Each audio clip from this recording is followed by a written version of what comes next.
Make Space by KP, a boat building and woodworking channel. Welcome back, friends. In this week's episode, join me while I weather the wind, reef out some seams, and start to prepare for the impending winter. If you want more videos like this, please visit my Patreon link.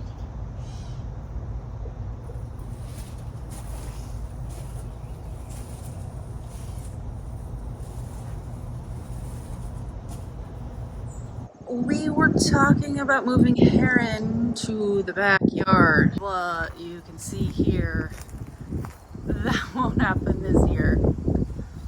So the pressure's kind of on to get work done while the weather's warm.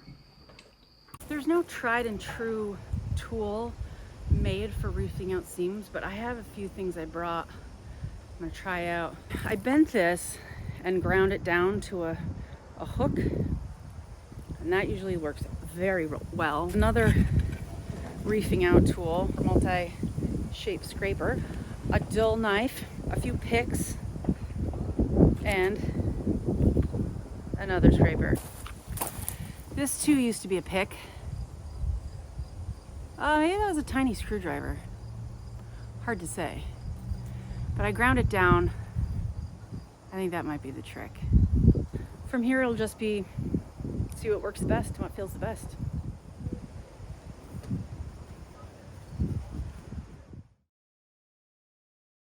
Let me get a mask for this. I'm not dealing with super fine particulate matter. I'm not dealing with a lot of chemicals, smell, vapor, so I have this mask. It ought to do. So I still can't tolerate masks very well.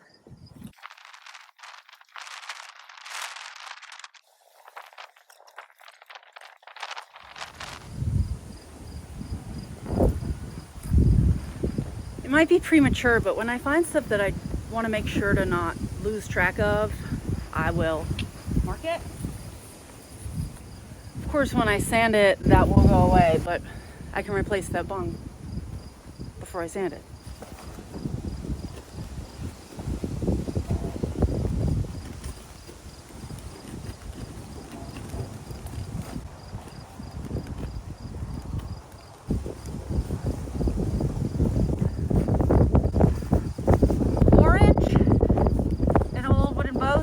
Orange paint, lead.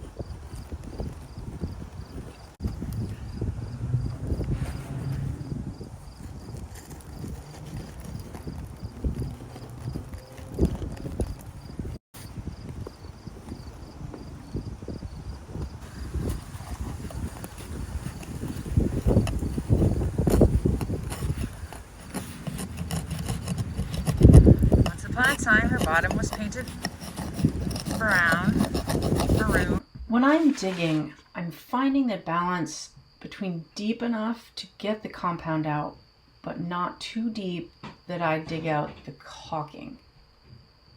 I reef out the top seam and then go back and slice the bottom edge.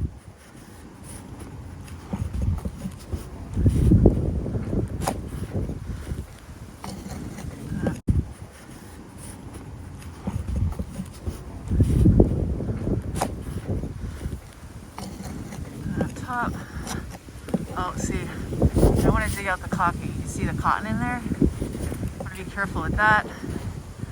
I do not want to have to re-caulk all the seams. I will fill them with compound, and that is an undertaking. But I would rather not also have to re-caulk it. Oh gosh. Oh, some of the cotton is very shallow.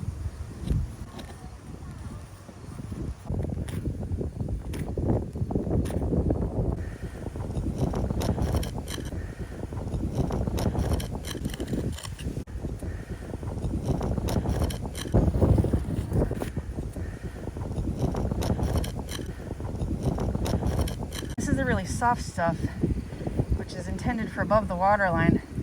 The harder stuff that's brown color is for below the waterline. It hardens. You have to warm it up too to put it in. That's a thin seam. Oh, wow. All right, that's a big gap.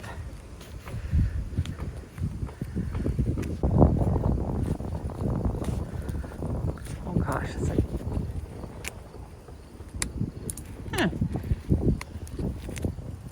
So even though they're big gaps, if we take a closer look, you can feel rotten wood, right? Like it sinks right in. And that mahogany is hard.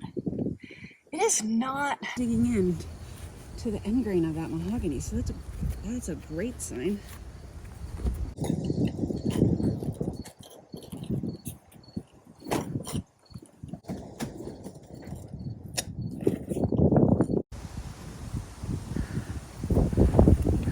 Do I dare look at the keel bolts? Yeah, there's a keel bolt.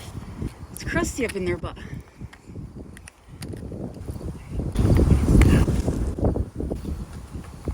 it doesn't look like electrolysis, because often what can happen is electrical current can get in, destroy the bolts, but this is green, but it's not eaten away and corroded like you might think that electrical current can do. There's a bung in there, but it looks kind of like a wasp nest. It's not, but oh geez, come on. This is a keel bolt. Watch this. No. Not ideal. Not ideal. Well, I'd rather my tool go in that easily to putty than wood, but you don't typically use putty for holes that size, so we're gonna put it up.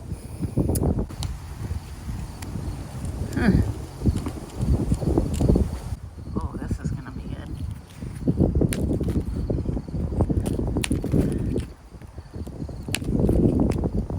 Someone hit a rock long ago. And even under that is good though. That's amazing.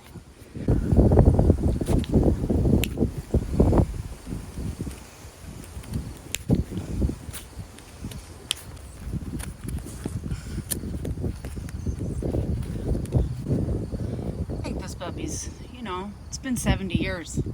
Imagine it's run aground once, maybe twice, so that's all that is. But under it, solid wood under all that.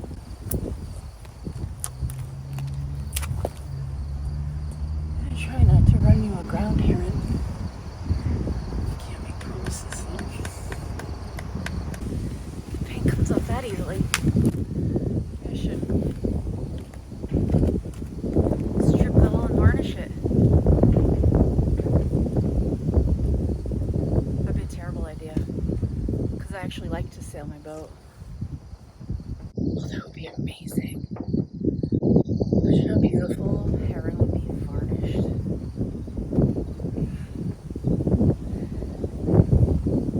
Not this year. Here's a tip. It's always easier to take a boat apart than put it back together. So before you disassemble your stuff, take photos of it. You'll thank me later. My plan today is to take the varnished pieces home and strip and redo. I live 3 hours away from where Heron is. Fine. So I'll take what I can home and work on it in my garage. To remove the companionway hatch slide, I'll remove those screws. Remove the screws for that hardware, and with any luck, it'll come off. Evidence of life. There are mouse turds that were not here last time.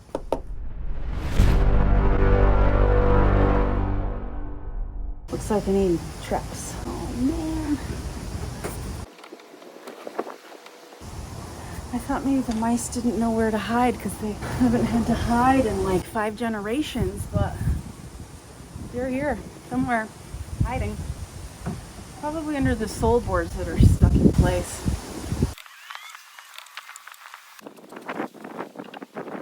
All of these seams for this hatch cover, they're starting to fail because they need to be sealed. If I found this next year, I think it'd be too much for me to undertake.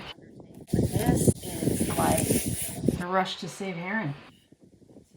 I am so grateful and lucky. With the inboard brackets removed, this is it. Lift it, but not too much. Hey! Oh, how nice. Someone already labeled it for me. Starboard front. Another thing I have planned today. Temporary hatch cover and drop boards so I can bring these home. Just the right size.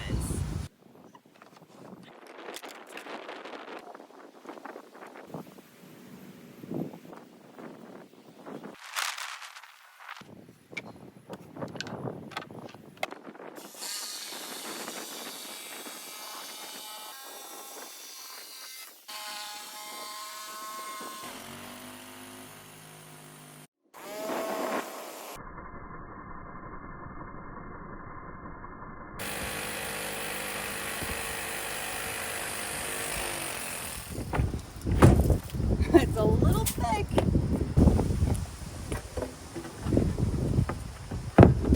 That pressed cardboard is the perfect thickness right now. As soon as any moisture gets to it, it will be jammed in that slide. So I'm not going to do that. Okay.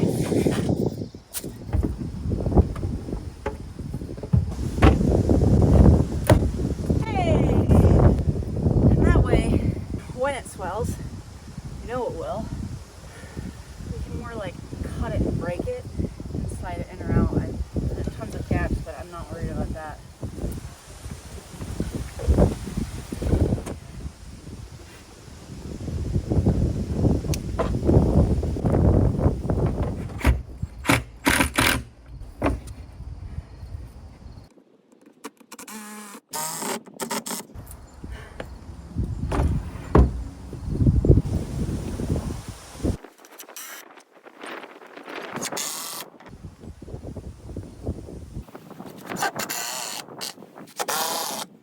Good, that the screws sucked up the lower one a little bit, so the whole thing hangs down and will drain a little better. There, I better not forget my drill when I come back or I won't be able to get in. I wonder why I'm late for everything. One more thing, I'll cover this hatch too. But look at this. I don't need to unscrew anything. I just go, ta-da, pop that pin.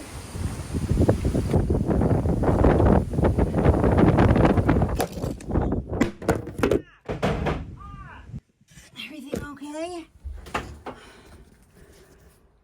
I guess. It's windy. These videos are only possible because of you. If you want more videos like this, please visit my Patreon link. This is all possible only because of your support. Thanks.